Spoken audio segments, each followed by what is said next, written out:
Did Elvis really die in 1977? Ever since the day the king left the building, conspiracy theorists have claimed that he faked his own death. This photo from 1978 allegedly shows Elvis in the window of his Graceland home, and here he is on the grounds of his Memphis mansion in 2016.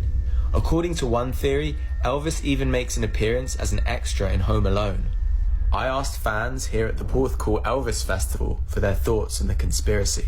I think Elvis is definitely at peace in Graceland. Dead. He's dead, yeah. My personal opinion is Elvis is still alive. If you look at the coffin, it doesn't look like Elvis's profile. There's a minister in the United States, and they've actually broken down his face, computerized, and it matches Elvis to a tree. I think there's a section of people and fans who would love to him still be alive. If he come disguised down here with a beard and white hair, you know, wouldn't that be amazing? Do you think we'd know if he was here? No. This made me think, what if the conspiracy is true and Elvis is hiding in plain sight here in Porthcawl? If Elvis was still alive today, he'd be 87, which in a town like Porthcawl means he could be literally anywhere. Trying to find Elvis at an Elvis festival is like looking for a needle in a haystack, and the more I consider the evidence, the less I believe the conspiracy theory is true. Maybe the reason theories like this persist is because fans struggle to let go of their favourite artists. If I've learned anything, it's that even if Elvis is dead, his legacy lives on in Porthcawl. There has been several conspiracies stating that Elvis is still alive. Did you hear Trump's take on the JFK assassination, why he didn't release the files? Yeah, I know what Trump's take is. He said that if you knew what I know, you wouldn't tell people either, which is crazy. Well, what does that mean? That's his position on the UAP thing as well. Yeah. Actually. And that's a lot of people's position on it. I mean, you know, Trump is saying, of course, the CIA had knowledge of it. That is known. I mean, the whole thing, it's like, it's so funny. There's so many levels and there's so much I don't understand. But the whole JFK conspiracy industry, and it really is an industry, more books written on that than almost any historical topic, is filled with wackos, right? There are a lot of wackos in there. But that fact obscures the larger fact, which is the facts themselves tell an unbelievable story. So CIA knows about all of the JFK assassination, but the people don't know about it yet. So does that mean that all of these wackos, their conspiracy theories are correct? In this video, he speaks about what actually happens to you if you jump off a cruise ship. Make sure you watch until the end and let me know what you think in the comments below. What actually happens to you if you jump off of a cruise ship? Yeah, so you guys know I'm former Coast Guard, all right? I was a navigator, and I spent months, if not years, doing search and rescue on the open ocean, all right? I was a navigator. I went to school and learned how to find people lost at sea. So what happens to a person if they jump off of a big boat like a cruise ship? Now, let's talk. If you were to jump off of a big boat or a ship, right, you would want to do your very best to get as far away from the boat as possible. Most people are not strong enough swimmers.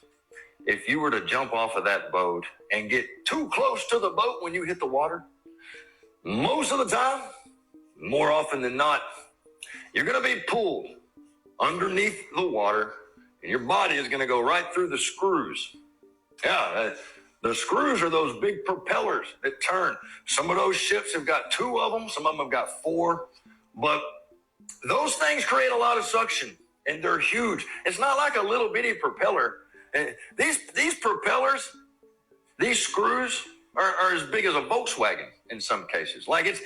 These things are huge, spinning through the water, churning up the water and chopping up everything that goes through them. Now, if you were to get far enough away from the boat that you could avoid the screws, and the ship, you know, they would start their emergency efforts, man overboard. Hopefully they saw something. It would take them a mile or more to turn around. Now, moving at 8 knots, you're looking at quite a long time that you're going to be in the water. And that's if you stay in the exact same spot that you fell in, and they can easily find you. So the water in the ocean is much, much colder than the human body. The human body is 98.6 degrees, right? So if you're exposed to the water, and say the water's 80 degrees, which it's not, it's much, much colder than that. Think of it like this, like an ice cube.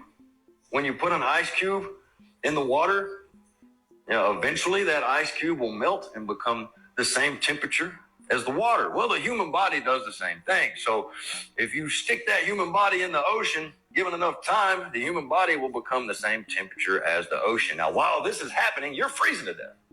All right. And you may not even realize it could be a sunny day, but the ocean is cold enough. If you sit in there long enough, you get hypothermia. You get confused. The darkness alone would probably be the most frightening thing if you didn't go through the screws. While you're treading water in that ocean and only hearing the wind in the water, in the darkness, maybe if you're lucky, there's a little moonlight. I imagine it would be one of the scariest things in the world. Right up until the point where the sharks that follow these boats around find you. So sharks are kind of like dogs. And over a millennia, we have trained these dogs. We have trained these sharks to follow boats around because every day they throw trash overboard. So what happens is as sharks get older and they're not, they're not as good at hunting, right? They get older and then they're not so quick. They start following around these ships. So you end up with these huge, huge sharks that follow these boats around. The chances of you jumping off of a cruise ship and surviving are slim to none. Slim to none. I don't recommend it. Peace and love. Well, that is one of the worst ways to die. Even the worst way to die. I swear that is why I'm so afraid of the ocean. To be honest, I'm scared more of the loneliness and the darkness out there. You're just a tiny piece in that big ocean. Imagine. So you got these stupid ass politicians waving this motherfucking Ukraine flag after sending $95 billion over there. Well, not yet. But they put it in the bill and it got passed and then slid the motherfucking TikTok ban in that same bill. Yet, we over this motherfucker can't afford rent, groceries, gas. You telling women they can't control their bodies and all this other shit. You telling motherfuckers it's illegal to be homeless and shit. But they ain't even got the fucking money to afford a motherfucking apartment because the jobs ain't paying enough out this motherfucker. Y'all got y'all priorities fucked up. Instead of worrying about your own motherfucking country, you worried about another country, and you motherfuckers is funding genocide. Fuck y'all. Y'all need to go where the flames are. And you're banning TikTok, trying to ban TikTok, talking about for security reasons. It ain't because of that motherfucker. We not stupid. Y'all just want to ban this motherfucker because this where people get the real news from, because we can't get it on Facebook, can't get it on Fox, can't get it on CNN. We don't be knowing what the fuck going on except for this propaganda bullshit that y'all try to feed us every motherfucking day. Dog bullshit. And not only that, you trying to take money out of people's pockets that's making money on TikTok, you sick fucks, knowing that the economy already fucked up. Plus, TikTok brings over $24 billion into this motherfucking country. All these mom and pop shops use TikTok to promote their businesses and all this shit, and y'all still want to take it away, knowing the economy fucked up. Fuck y'all. What about the kids who can't even afford motherfucking lunch at school? What about that, dog? What about all this ST shit going on? What about that, dog? What about the motherfucking border? What about that, dog? Nope. Fuck that. Let's just ban TikTok and send all this money over there. Our American citizens don't need it. Fuck y'all, dog. All you old motherfuckers shouldn't even be in Congress right now. You motherfuckers need a ventilator just to go to sleep at night. You old motherfuckers. Every time we see Mitch McConnell, that motherfucker glitch. He be talking, next thing you motherfucker know, he start shivering and shaking and shit. None of you motherfuckers need to be in office because you're fucking the country up, you sick motherfuckers, dog. Then you got all these sleep motherfuckers that don't know what the fuck's going on. They don't know about shit. All they worried about is the wrong shit instead of the shit that's going on in this motherfucking country that's affecting all of us. You motherfuckers are asleep and need to wake the fuck up to what the fuck's going on out here, dog. Why they sending all our motherfucking money to another country while we going broke as a motherfucker? Think about that shit, dog. Damn. This shit is done on purpose, dog. They want us to be fucked up, cause ain't no other way to explain it, motherfucker. They want us to be fucked up out here. Because look, why the fuck they letting all these people over here in this motherfucking country, and why in the fuck they letting our economy go to shit, and yet they sending all this money over there? Make it make sense, dog. Peace. Facts, bro, facts. I completely agree. Your whole economy is going down. And on top of that, what do? You fund Ukraine and Israel. Nice. Billions and billions of dollars. Instead of investing that in your own country to improve your own economy, to invest it on your own people, on your own citizens, you take that money and you help other nations. Yep, that's a good way to go. And on top of that, $24 billion are coming into your country through TikTok. So that's improving your economy, right? Instead of improving this and providing more opportunities, you ban TikTok. That's $23 billion minus of your economy. Kona Blue have anything to do with the program David Grush says exists? News Nation's Joe Khalil is here now with more. Joe, there is a tiny credibility question here. The Pentagon has been saying for the past year there was never any such reverse engineering program. Now it says, oh, there was one, but it never really got started.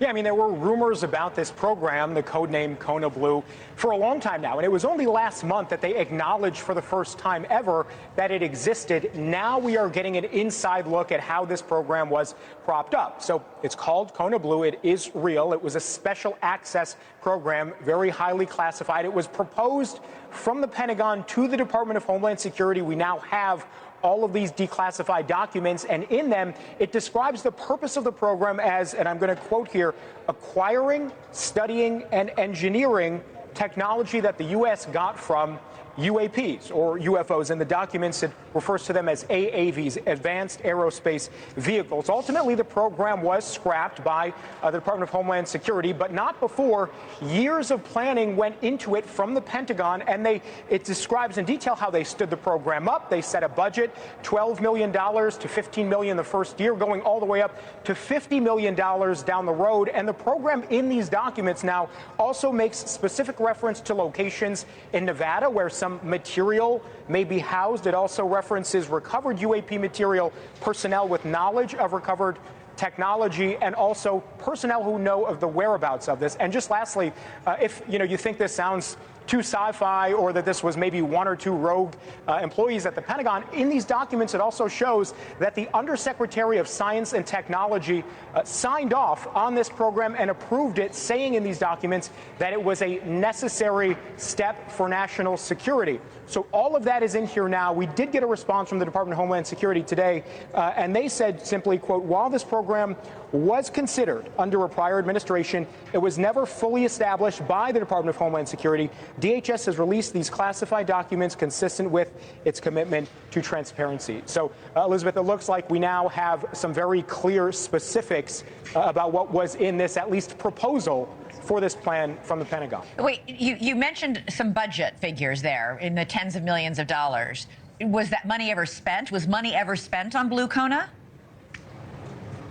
I don't believe the money was spent. The money was effectively sort of earmarked within the DoD's budget or the Pentagon's budget, but the program, to my understanding, was scrapped before that money was spent because it was allocated specifically for year 1, year 2, year 3, and year 3 being an expectation for what they would need at that point. And what do we make of the fact that they keep talking about locations in Nevada and material being housed in Nevada? What is that a reference to?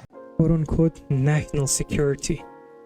Yeah, right. I learned something very interesting today, and I don't know how I feel about it, and I don't know if other people already know this or not, or what. But do you know why truancy is a thing in public school? Because apparently when your child is absent for more than a certain amount of days, they don't get the same amount of funding from the state as if they would if they were there full attendance. So basically what they're doing is coming for you for financial loss, small claims court. And I am utterly mind blown, to say the least. And it just, goes to show, welcome to America. You know that this is bad when a non-Christian is calling it out. I'm not a religious person, but don't you guys find it weird that Christianity and believing in God is like the taboo or weird thing to do? People can mock Christianity, but God forbid someone attacks like the Muslim religion and everyone will freak out. Even when I see celebrities clearly worshiping like Satan and I point it out and people are just like, oh, it's just art, or oh, it's just a cheap way to get views.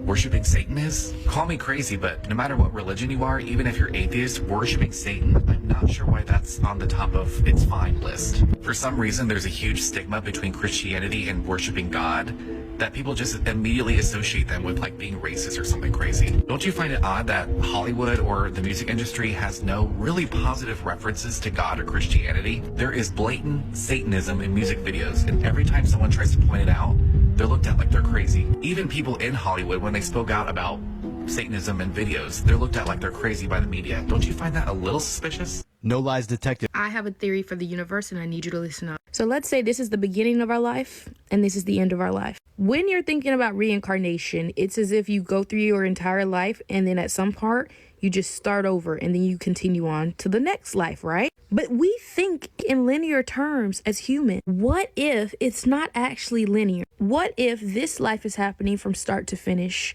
and then your other life is happening from start to finish, and your other life is happening from start to finish, and they're all happening at the same damn time? And the core of all of those experiences make up the entirety of who you are, not only on a human level, but your fucking soul. But what if your soul is just a circle that has existed? Possibly a galaxy that has just existed. And all of these lives happening up at the same time make you who you are. So instead of going from this life and then back out here to this life and back out here, what if it all just is? And this is the isness of life. I think I figured it out. But one thing that I've also thought about, the fact that like we have the Apple Cloud and it has every single person's videos, their photos, all of their experiences on their phone, right? Even if you do not go into the Apple Cloud and push play on a video, the entire 10 seconds of that video exists. That moment in time fucking exist. So you get to choose what video to watch. Even if you think about Spotify, every song is playing at the same time on Spotify, but it's not until you push play that a song starts playing for you.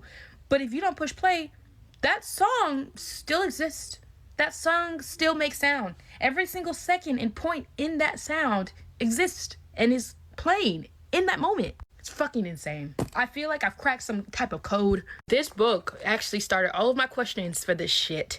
I swear to God, the Project 369. It goes over a lot of sacred geometry and like shit that like really wakes you up. There's more than we know. You know, I feel insane explaining these concepts sometimes, especially to like just my normal friends. So it's crazy to be here on the internet explaining this shit. I mean, I just find it totally absurd. Us living in 2 to 3 other worlds or realms at the same time, I don't buy it. I mean, no one would buy it. But nonetheless, I love hearing these conspiracy theories. At what point after meeting someone new do you ask them what conspiracy theories they believe in? Because I've been bamboozled twice. The first time I was bamboozled, I was in college. I was seeing this guy for 3 weeks and I wanted him to meet my friend, so I took him to this party that they were throwing. My friend was talking to this guy for all of 4 minutes before my friend called me over and said, "Tell her what you just told me." And this guy goes, "So you know how evolution isn't real, right?" And I immediately go, "Oh my God." And I grab him, I take him from the party, we start fighting out on the front porch. And I go, "Hey, you can't make jokes like that, that's not funny." And he goes, "You know it's called the theory of evolution, right? As in it's not proven?" And I go, "No, in this case, theory means a collection of proven and peer-reviewed principles that explain a phenomenon that we see. That's what a theory means." And he goes, "No, baby, a theory is an idea or a belief someone has that hasn't been proven." And I go, so you don't believe in evolution?" And he goes, "No." And then he starts raving like a lunatic about how Darwin was this con artist and criminal who lied to sneak onto a boat. I don't know, it was upsetting. So I start crying and he starts like trying to console me. He's like, "It's okay, I'm sorry, like how else can I explain it to you?" And I go, "No, you don't understand. My friends are never gonna let me live this down." And they weren't. They were in the window listening and laughing. I ended things. This was 9 years ago. My friends still don't let me forget it. The second time I was bamboozled was with my last ex. We were together for about 2 years when this happened. I was telling my ex about this story. He was laughing and he goes, "God, you've dated so many idiots." Self-awareness wasn't his best trait. And I went, I'm so relieved I never felt the need to ask you this stuff, but just for fun, what conspiracy theories do you believe in? And he goes, I don't know, the same ones everyone believes in, the common sense one. And I go, like what? He goes, I don't know, we faked the moon landing. What was that? You know, we faked the moon landing. Humans have never been on the moon. So I go, oh, so you think we've never, ever been on the moon? Since 1963 and onwards, all of them have been fake. So what do you make of all of the flags and stuff and pictures that are on the moon? What?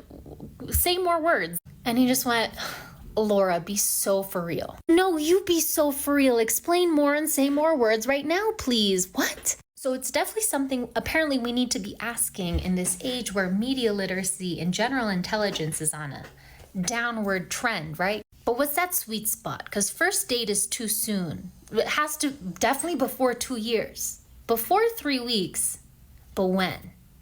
I don't know. You tell me.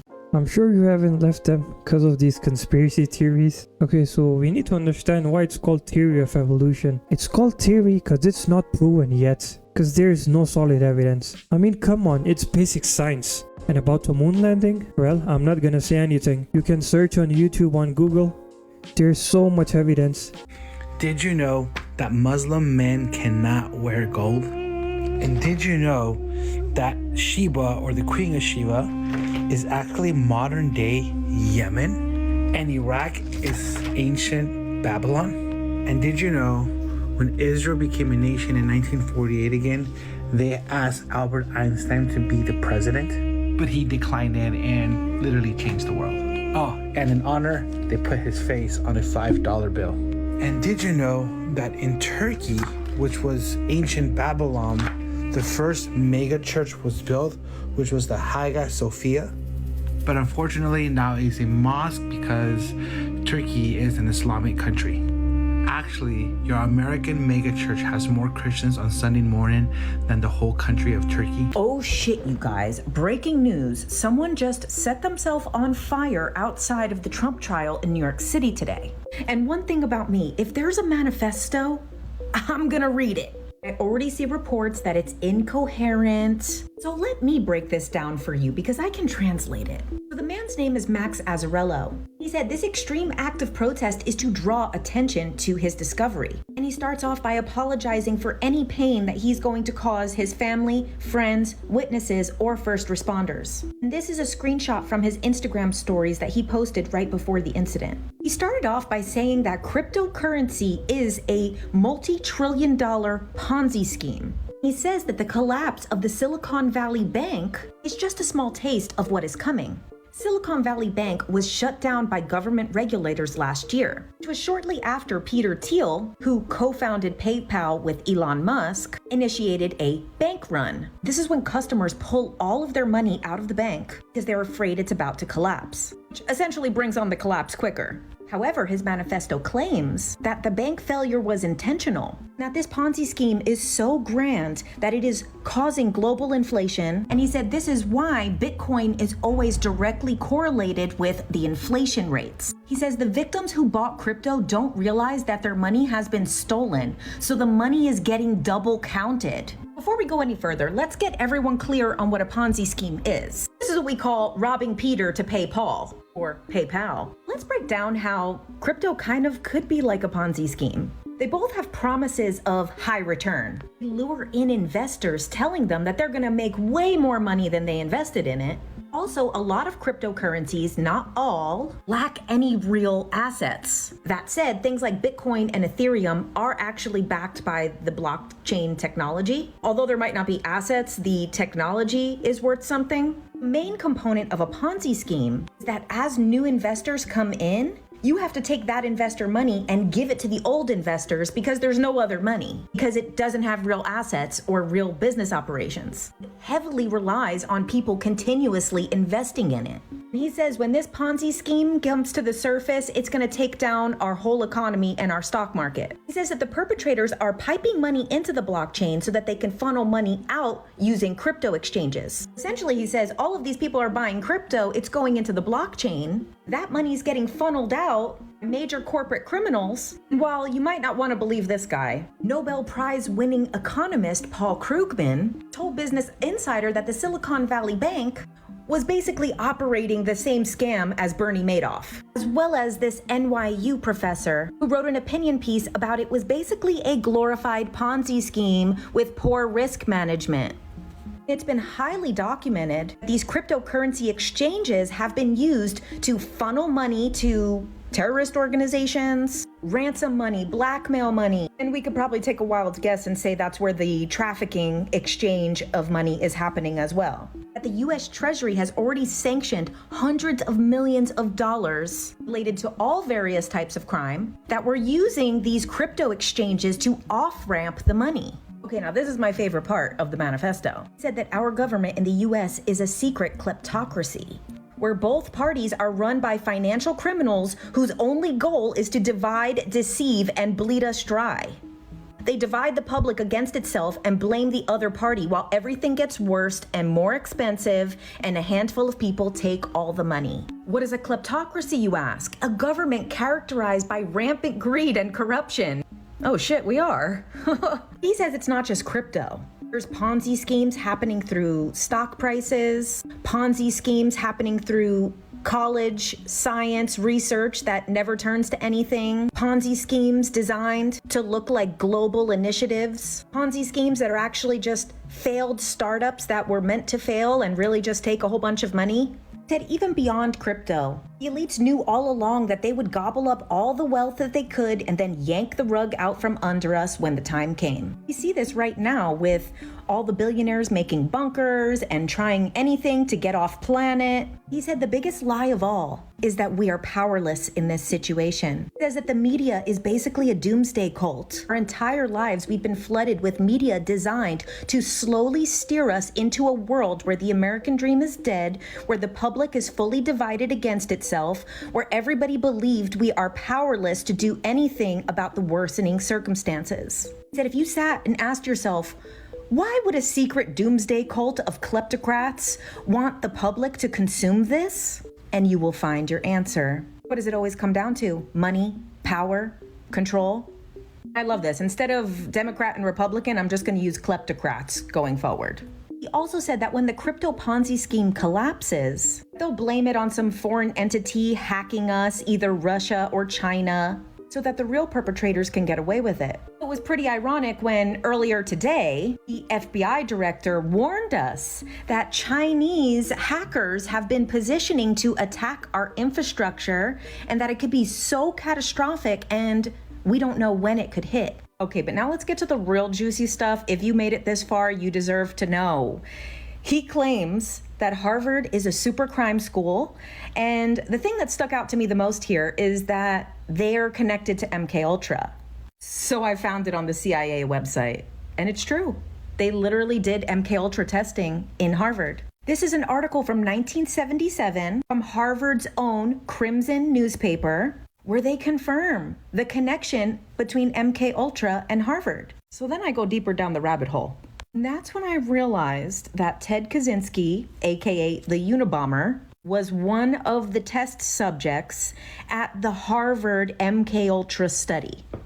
I just discovered this right now. That Ted Kaczynski actually started Harvard at 16 years old because he was such a genius. Which is so interesting because this book, Chaos, by Tom O'Neill, also links Charles Manson to being an MK Ultra victim. Now, you might be wondering, why would I choose to make a video on this when I don't cover a lot of stuff that happens in the news? And you know why? It's because I dabble in these areas of information. To see someone that the only way that they can feel heard, that people will listen, is to take their own life in such a horrible way in front of the courthouse of the most media sensationalized person on the planet.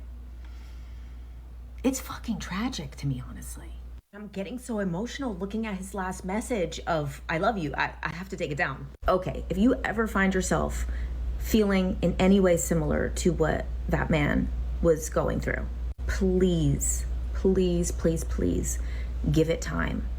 It's going to change. So like I mentioned in my previous video, the Bitcoin and the cryptocurrency is not exactly a Ponzi scheme, and it doesn't affect a country directly, as in say. So the whole of the cryptocurrency system, it's all decentralized. So not a one single person, not a one single organization, not a one single country holds it, right? Or controls it. So it's all decentralized. So it's not a Ponzi scheme, let's say, but there are basically big whales who manipulate all of the prices of Bitcoin. What our problem is, we don't understand how these cryptocurrencies and digital currencies work. The best thing we can do is adapt and accept these cryptocurrencies and digital currencies, because it is going to help us. Unlike the banks and the other financial infrastructures like we have it set in place, because government, they control them. The banks, the taxes, the everything in between. But the digital currencies, they're a good opportunity for us. So we need to adapt and learn it as soon as possible.